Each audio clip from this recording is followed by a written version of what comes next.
For the development, I use Visual Studio Code. So we are in the folder for our projects. So let's create a new one.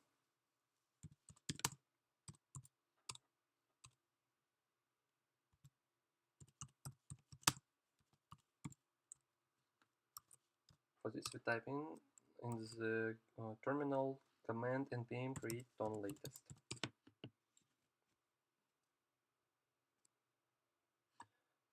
We need to insert a project name. I'll call it just balance, keep it simple.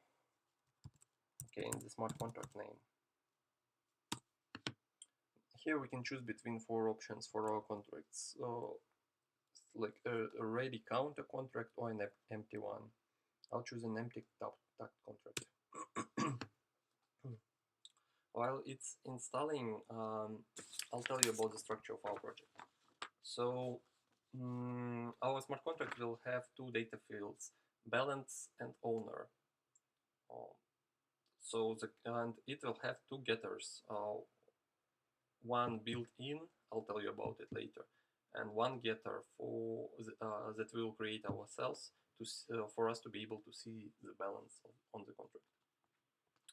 Also, we'll implement two receive functions. So deposit to receive incoming transactions and withdraw to send them back. Also, I want to make the contract ownable, but I don't want to do it manually, so I will use the built-in Tact library called ownable.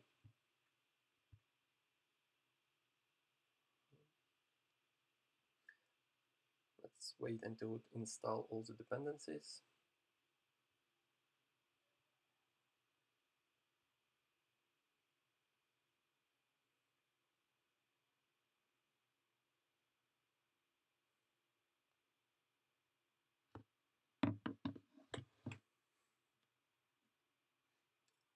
So as you know, the contracts in Onton interact with each other through messages. So Tact gives you an easy way to build them, to construct them. So as you can see, here is a list of commands that we can use. Let's just type in the first one to move into the project folder. Okay, we are in, and other commands we will use later. So the folder structure is like this. It consists of contracts, contract folder, scripts. For now, there is a default deploy script, wrappers, which are the TypeScript representation of our compiled contract, and some config files. Okay, let's go into the contracts folder and look into our contract. So here we have it. So this is the standard library deploy for us to be able to make the contract deployable, so to deploy it on the network easier. And it already has an initializer. Let's start creating our variables. We just initialize the field balance, and it will have an integer value. But we need to specify what kind of integer. I'll put it as uint 256. And we also need to create the owner variable, which will have the address type. As you can see here is the compile. Yeah, we already have errors because we need to initialize these values. So I'll set the balance to 0 by default, and owner I will set in the initializer. Here I will use the built-in function sender, so it just reads the sender of the message. Okay. Now let's work on receive functions. So first we will receive receive functions can take special messages, which are special constructions. About them later, but it can also take in strings if you don't want to put any complicated logic into your receiver. So I'll just receive the string called deposit. Yeah. And what we will do, we will just add the, yeah. First, let's take, so we will set the increase the balance by the incoming value.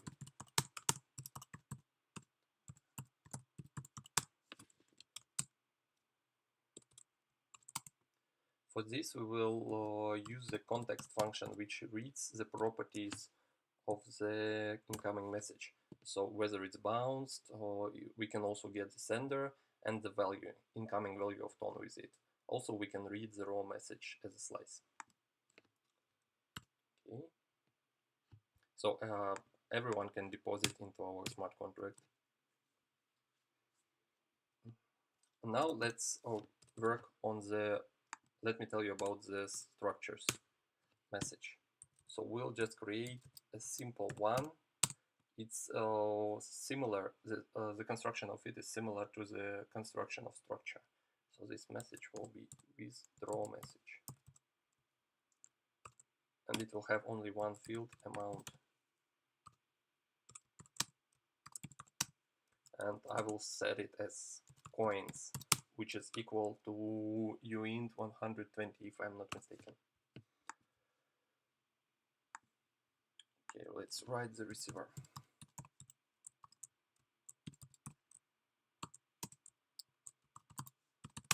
As you can see, the syntax is similar to TypeScript. So first, let's check that it should be withdrawal. First, let's check that the message is sent by the owner of the contract, so only he could withdraw money. For this, we will use this library.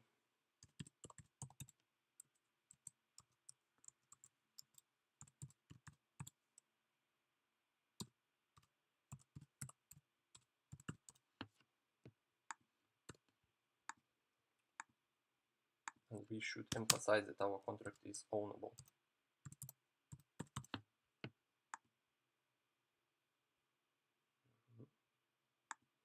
Now we just call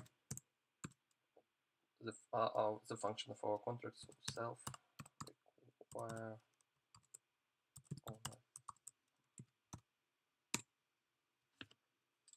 Okay, after this, let's check that the balance of our contract is less than the amount, or is bigger than the amount.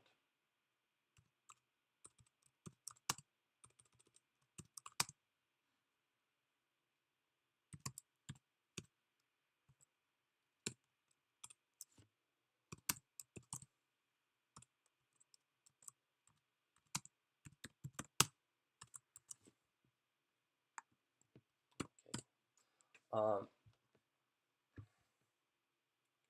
It should be self dot balance. Yeah. And let's just retrieve this money out of the balance. So self dot balance equals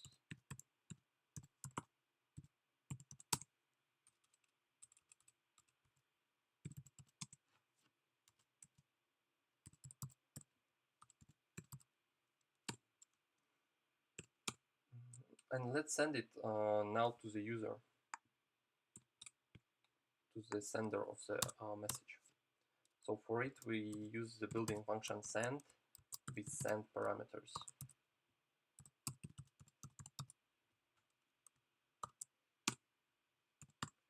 So let's return it to the sender. Value will be the amount.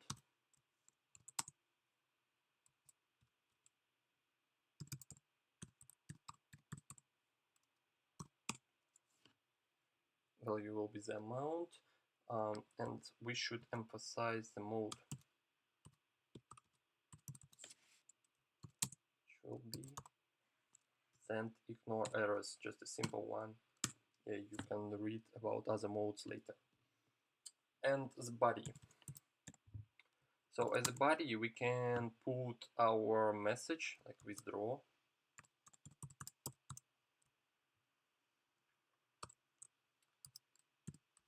and amount as message dot amount. We need to wrap it into a cell. Or I just want to send the string, just like, yeah, like get your tone, and also wrap it into a cell, so as command. So that's it. Okay, it should be a function.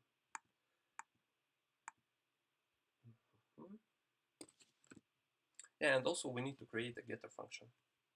Last one. So get function balance. It returns integer. Just return balance.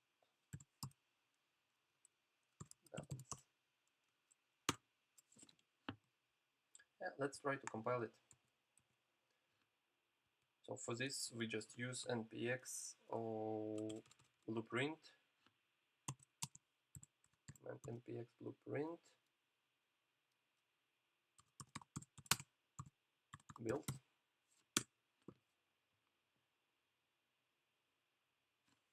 Yeah, let's see if we have some errors. No, looks like our contract is right, well written. Okay, now let's go to the build folder and look into what we have.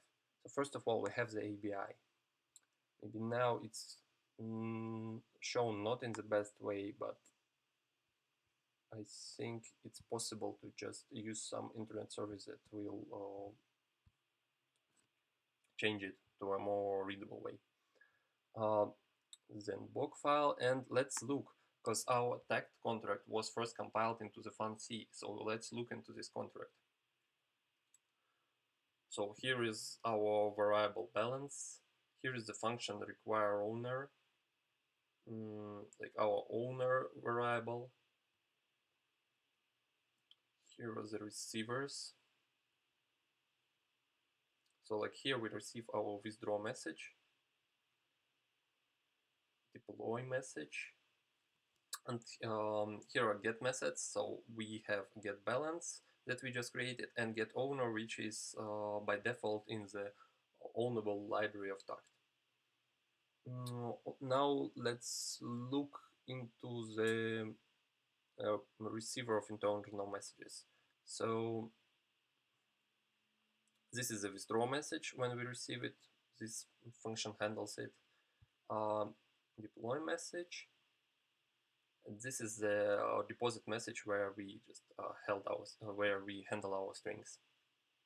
And this is the real receive internal function. We just later we just check the message and later just gives it execution of the functions to this balance contract router internal that we just looked in. Okay, and now we can deploy our contract on the testnet.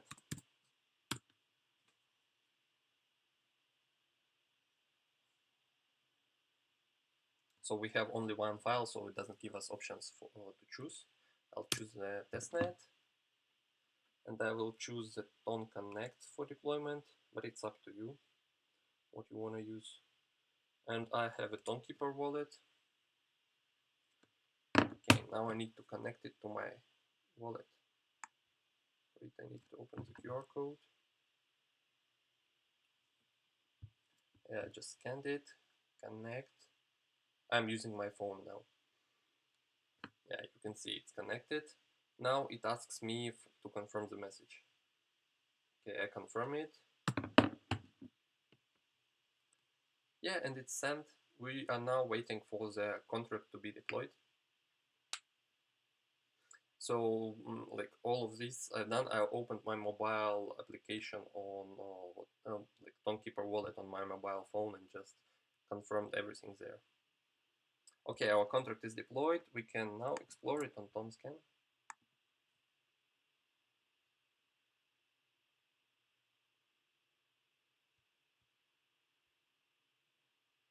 As you can see, like, oh, here is our deploy message, and here is the message.